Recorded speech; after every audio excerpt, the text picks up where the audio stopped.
Hello, everyone, and welcome to Paul Klee Painted Songs. My name is Jonathan Posthuma, and I am very excited to be sharing several world premieres from this series by some incredible musicians. Many of them are local Minnesota musicians. If you are new to Paul Klee Painted Songs, it is an ongoing series of chamber music inspired by the paintings of Swiss-German painter Paul Klee. The series began in 2011 and continues to grow every year. As of tonight, there are over 65 unique pieces already composed in this series, and it's planned to have over 165 when it's all finished. And tonight is just a sampling of some very old pieces and also some very new pieces in the series. The format for tonight, we'll have opportunities for all of you watching live to ask questions using the comment feature in YouTube. I'll introduce each video, the painting it's inspired by, and the musician featured in that recording. And then if you want to leave a comment during the video, I will get to it in the break before the next piece. I am so incredibly grateful to everyone that has supported this project in the past and all of the musicians that have come alongside me to keep this project going. If you're interested in supporting this project, there is a link in the video description below to a PayPal page where you can make a one-time gift to support the musicians that are featured in this live stream. So, on to our first piece. So our first video for tonight is called White Framed Polyphonically. It's a painting from 1930. This is a really great way to start the concert because this piece was finished almost a decade ago in May of 2011, and it's number 3 in the series. Originally, it was written for 4 clarinets and 4 horns, but I later revised it into a saxophone octet. And I'm so delighted that after those 10 years, it is finally being premiered, and that Andrew Hosler was able to record all of the saxophone parts. Several of Klee's paintings explore this idea of polyphony, which is a musical term for multiple lines that are played simultaneously. And in this painting, you can see that there are kind of 2 choirs. There's the pink and there's the blue, and they overlap in the middle to create this white rectangle and all these other orange and salmon and different shades of rectangles. It's been really enjoyable to figure out a way to animate this painting and also feature Andrew's performance on all 8 saxophone parts, and I'm really excited to share with you White Framed Polyphonically.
Thank you, Andrew.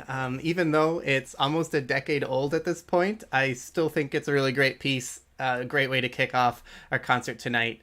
At the time I wrote it 10 years ago, I was exploring all of these ways to use harmony or rhythm as palindromes, or how to write musical lines that expand and contract and mirror, that are mirror images of each other. All of the things that I see in this painting, I was trying to do musically. As a reminder, if you have any questions about the piece or anything you want me to answer about it, you're free to put that in the chat, and I will get to it between pieces. This is actually kind of a good segue into the next piece, which is called Slightly Dry Poem, and that's because Andrew actually did an earlier version of this piece that I had written for saxophone last year, but it was originally written for oboe and was written for Susan Miranda, the musician featured on this next video. Slightly Dry Poem is a very unique piece of music because it is open-ended in its form, and the performer can play the fragments of music in any order. It was written in March of 2020 for Susan, who will be presenting it tonight. Susan has made a really nice introduction to the piece, so I will let her explain a little bit more about her interpretation of this score. Hi, my name's Susan Miranda, and I will be playing Slightly Dry Poem. I wanted to just give a little bit of background. This is a really interesting painting, and the way that Jonathan has kind of orchestrated the notation throughout is based on color, and he actually gave the colors names of special stones. And something that's really fun and exciting that my daughter and I do is we travel to national parks. And as we were on our way home, driving through Pikes Peak, Colorado, we took a turn heading for some big pickle store and magically ran into this cool rock shop.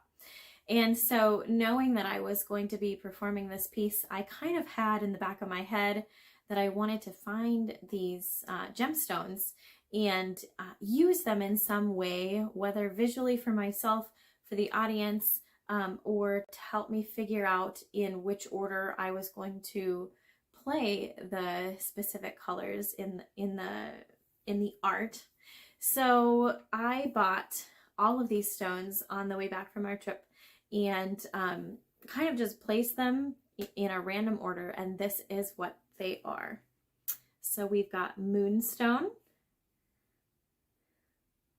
we've got aquamarine, we have peridot,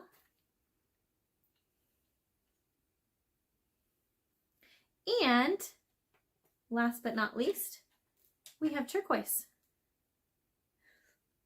So this is the order in which I will be moving through the colors that are on the page. And it's interesting because this piece is different every single time I play it.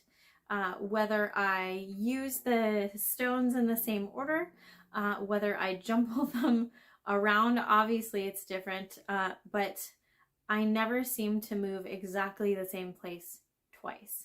So we will see what happens today.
All right, thank you, Susan.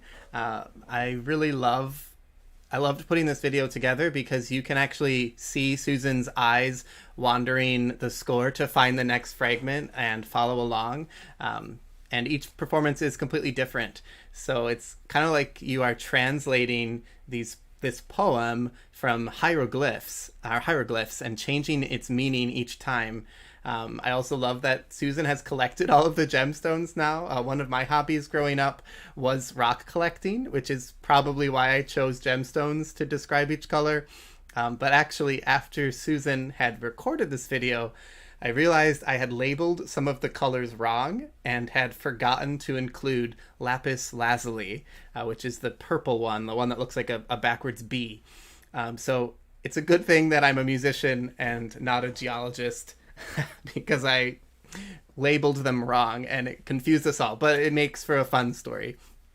I'm just checking to see if there are any questions or comments on this one. It was a really fun video to put together to try to give you a sense of what Susan is looking at. Actually, the score has the music printed on top of the painting so that you have to look at the painting while you play the musical fragments to guide your interpretation of this slightly dry poem. It was a fun score to write, and I'm so glad that Susan had recorded this video of one interpretation of that score.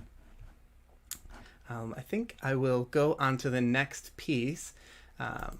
So our next one involves a lot of people. This is kind of one of the big pieces of the evening. It is called Like a Window Pane. I'm really grateful to everyone that's listed in the credits below for participating in this piece. Like a Window Pane was written in December of 2020, and I say written in quotes because it's not a traditional notated score. It's actually a set of instructions.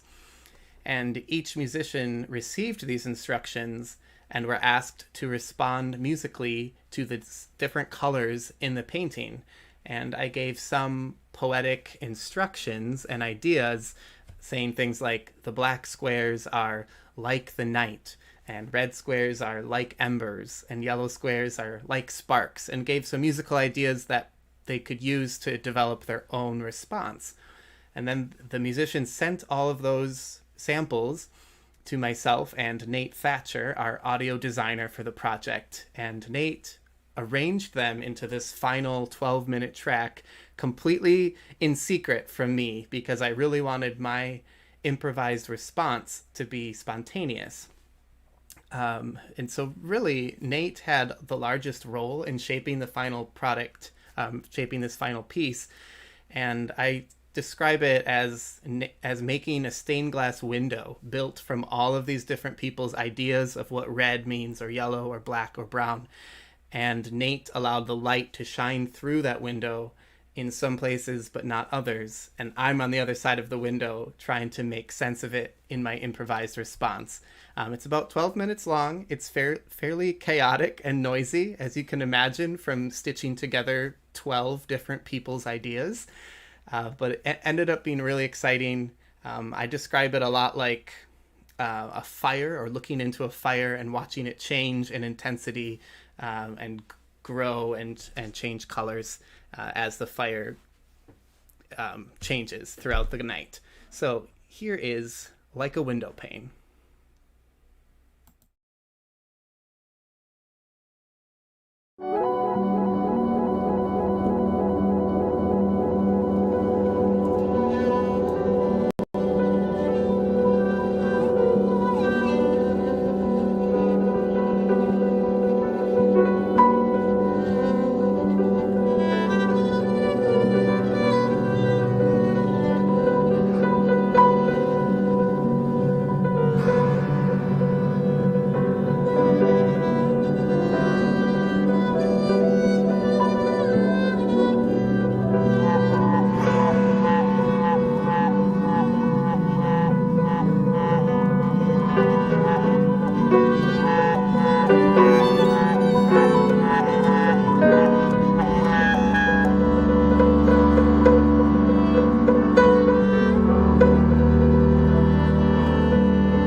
Well, thank you. A huge thank you to everyone who submitted material for that project, and also to Nate Thatcher for compiling all of that audio. I hope that you all could pick out your part in that chaos, your little pieces of this huge window that we put together over the last month or so of sending things back and forth. It was so fun to have you all involved in a project. There is such a deep field of talented musicians in the Twin Cities, and each one of you, I was so glad to have this moment to have a chaotic on fire jam session with you through this piece. It's one of those pieces that could be different every single time, or if I get different musicians to follow the instructions, or a different improviser with their own custom set of samples from the collection. A lot of the musicians said agreed to let me keep their files so I could make my own tracks and send to them to improvise. So there might be more Like a Window Pane productions down the road. But this was a really, really fun way to kick this project off with a really unique experience for me as an improviser. You could see in the video there were kind of 3 videos of myself improvising. So the first one was a complete surprise, and the second one and third one were me trying to remember what I had done before without hearing it and arrive at the same place or respond and stay in the moment while filtering through all of this chaos to find this through line that might connect it all. And it was a challenge as an improviser, but the kind of challenge I really enjoy. So I want to see if there's any questions about this piece. Just read here. Yes, a lot of people thanking all of the performers, which is absolutely the only way this was possible, was to get such incredible raw material to work with. And yeah, it definitely is kind of like a mosaic or like a stained glass window is how I've always thought of this piece. Jason asks, can you say more about how you recorded yourself on that piece? Yes, I recorded at Studio Z, and all I had was the track that Nate sent me in my headphones, and I recorded the piano audio just on its own and then layered the 3 performances on top of each other.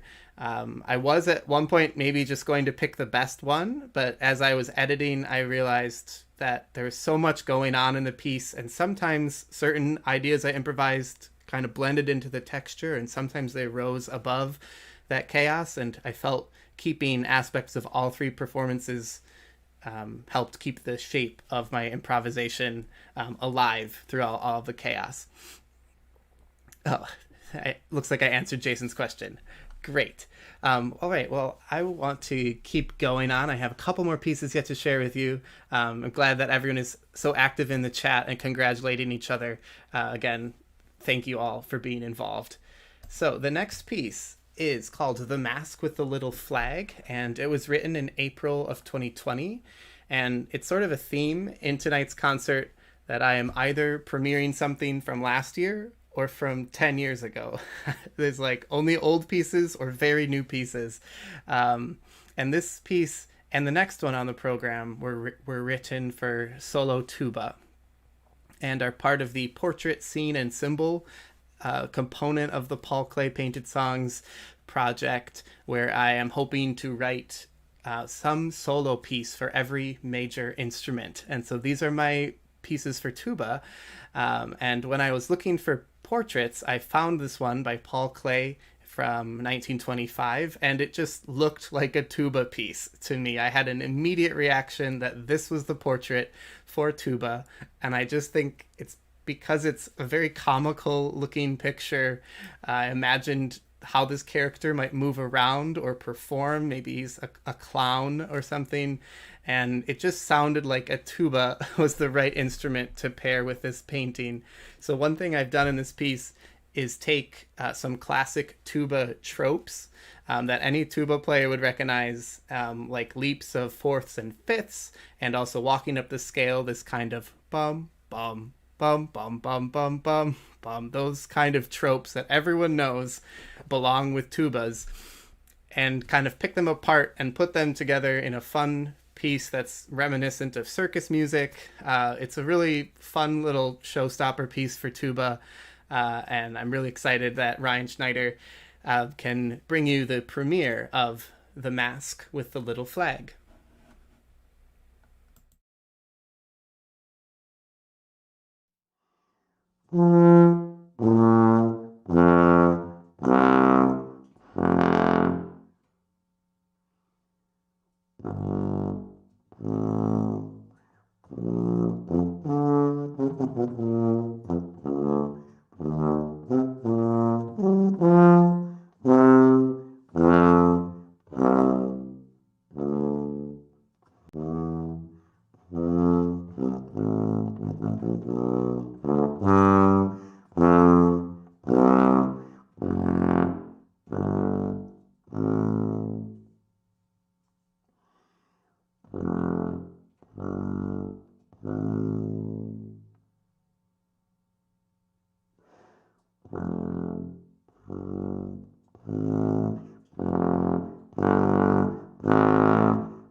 All right. Thank you, Ryan. I always laugh at the end of that piece.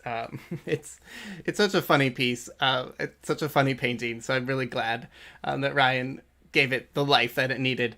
It's been really great getting to know Ryan, who moved up to the Twin Cities pretty recently and who has been exploring experimental music and is also a composer and has worked on several projects with Ryan Daisy Swimmer, who actually helped record this piece. So thank you. And actually, just today, an album organized by Daisy called Impossible Musics was released by Corrector Records and features electronic experimental music and computer music and all kinds of really interesting music by several composers, many of whom are featured tonight. Myself is on that album. Daisy, Ryan, and Haley Olson, and a bunch of other composers are featured on that album, Impossible Musics. You can find it on Bandcamp, and I actually think I will throw the link in the chat here. So I'm just going to see if there's any questions about this really fun piece for tuba. Someone commented about the eyes, and yes, this is a classic Paul Klee giveaway. These eyes that look like the infinity symbol. He has dozens of paintings that incorporate that idea, and for Klee, it's all about balance. This idea of the eyes are balanced yet still moving and spinning and alive. And this is a kind of textbook example of Klee playing with those infinite eyes and that infinite movement. Really a fun piece. All right, I'd like to move on to the next one, which is also for tuba, also featuring Ryan, and was written more as a tuba choir piece. And so Ryan has recorded several tracks, multiple tracks. It was written last April during a period in the pandemic, almost 1 year ago now, when I was feeling a lot of anxiety and isolation. And when writing it, actually, I'm going to move over to the picture so you can see. Oh, that has a typo. This should actually read Tropical Twilight, not Fugue in Red. Oh well. This is Tropical Twilight by Paul Klee. And I wrote it about a year ago during a period of the pandemic that I felt a lot of anxiety and isolation, wasn't sure what I wanted to be working on musically. And this piece just kind of slipped in there and allowed me to work through some of those feelings and release that anxiety.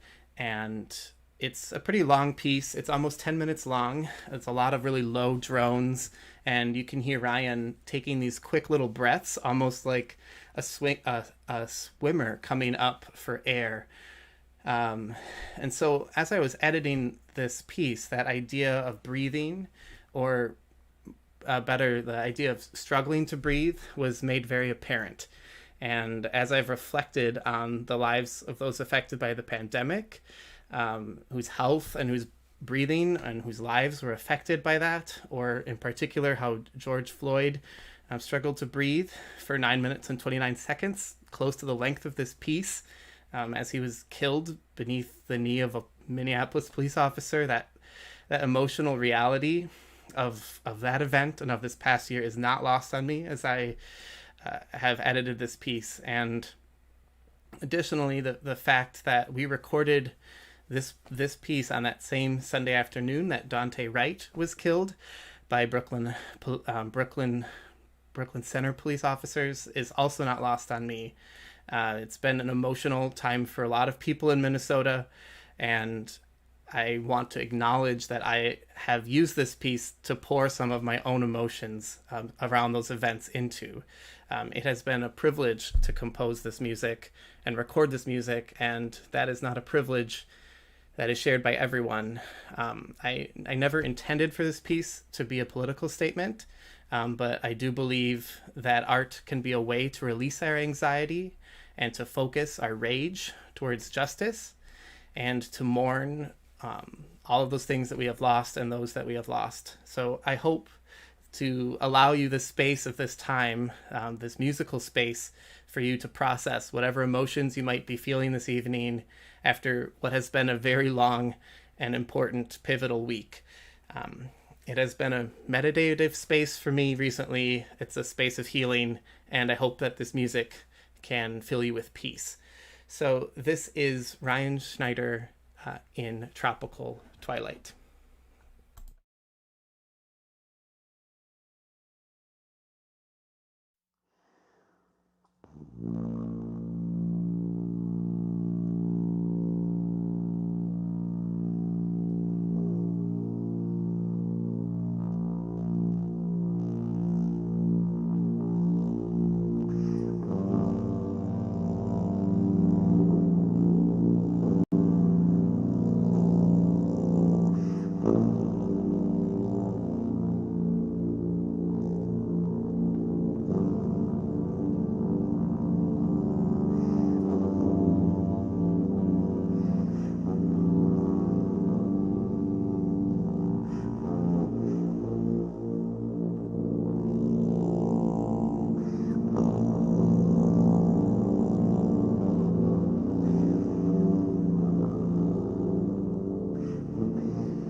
Thank you, Ryan, for bringing this piece to life. To me, it's a very moving piece. I am always so encouraged by musicians who are willing to put together new music, especially when that music requires something as personal as managing your breath control for hours as we recorded.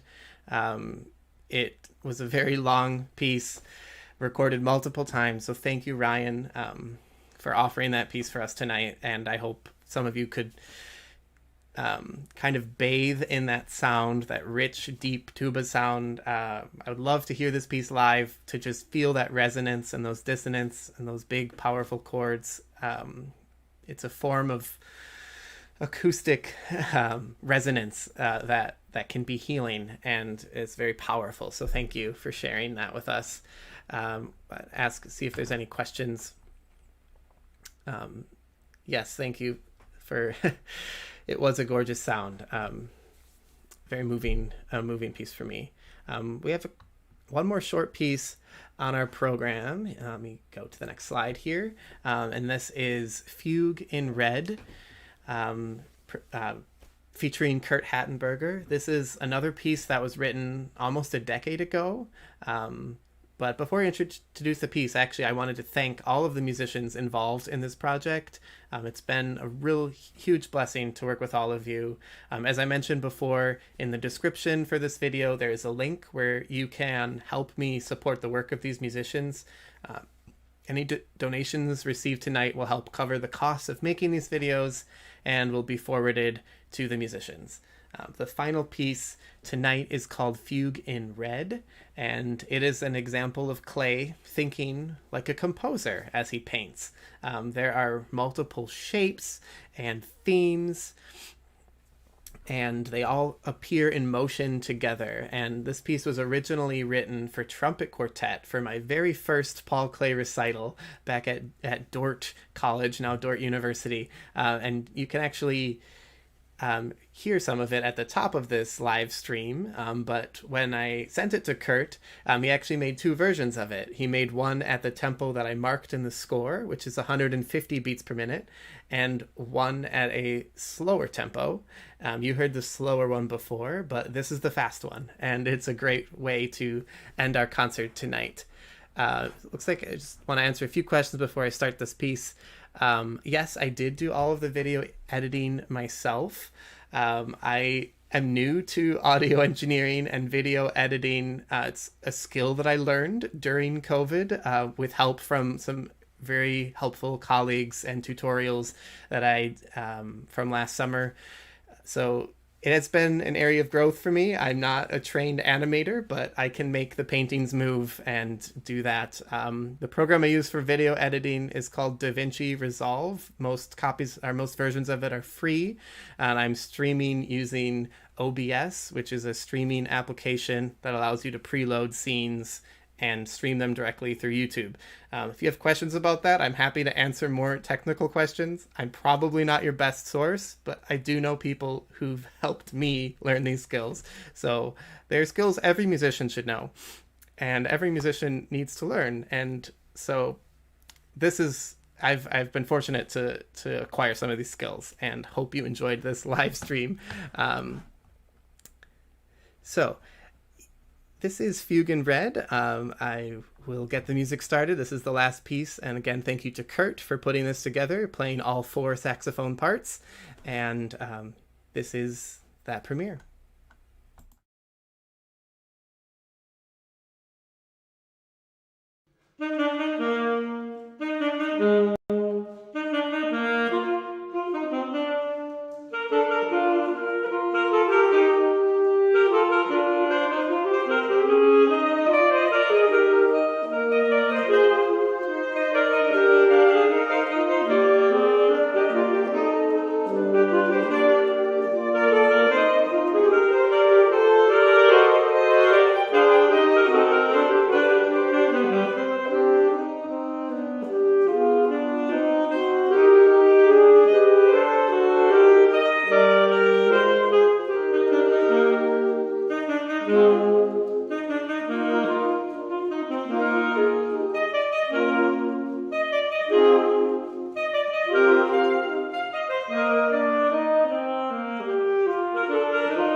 All right. That's the end of our live stream. Thank you again for being here. It's been really wonderful chatting with all of you. If you could take a moment to consider supporting the musicians featured in tonight's concert by going to the PayPal link that's in the description below. Your gift of any size will be forwarded onto the musicians who are featured tonight. You can find more recordings of Paul Klee painted songs. There are many more to be written and to be premiered and to be shared. You can follow them on my website, my Facebook. I'm always excited to share this music and to share the talents of so many other musicians that I've been fortunate to work with. I'm really excited to share this work. So keep in touch. Thank you for being here again tonight.